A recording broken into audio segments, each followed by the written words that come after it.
శివసేన తన మాట వినలేదని అంటే మొట్టమొదట లాస్ట్ ఎలక్షన్స్లో పార్లమెంట్ ఎలక్షన్స్లో శివసేన భారతీయ జనతా పార్టీ కలిసి పోటీ చేసి ఘన విజయం సాధించినాయి. ఆ తర్వాత జరిగిన అసెంబ్లీ ఎన్నికల్లో శివసేన విడిగా పోటీ చేసినటువంటి పరిస్థితి. ఆ టైంలో జరిగిన పరిణామమే కీలకమైనటువంటిది. ఏది అసెంబ్లీ ఎన్నికల్లో కూడా కలిసినే పోటీ చేశారు. తర్వాత విడిపోయింది శివసేన.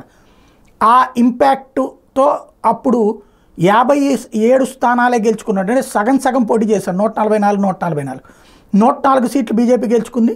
57 సీట్లు మాత్రమే ఉద్ధవ్ థాకరే గెలుచుకున్నారు. కానీ ముఖ్యమంత్రి పదవి తనకే కావాలన్నారు. ఫైనల్గా ఇవ్వనన్నది బీజేపీ.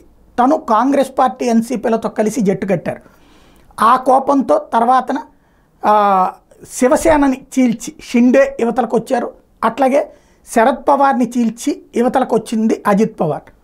ఈ ప్రయోగాలు అంటే వాళ్ళని పెద్ద మనుషులుగానే మహారాష్ట్ర ప్రజలు చూస్తారనడానికి సాక్ష్యం. అక్కడ ఎదురు దెబ్బ తగిలింది ఈ దఫా భారతీయ జనతా పార్టీకి. ప్రస్తుతం ఇప్పటిదాకా అందుతున్నటువంటి ఫలితాలు చూస్తే మహారాష్ట్రలో భారతీయ జనతా పార్టీకి 11 అయితే కాంగ్రెస్ పార్టీ కూడా 11 స్థానాల దాకా ఉంది.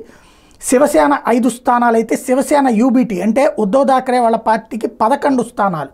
అంటే శివసేనలో ఉద్ధవ్ థాకరే వాళ్ళ పార్టీనే అంగీకరించారు, షిండే పార్టీని అంగీకరించలేదు.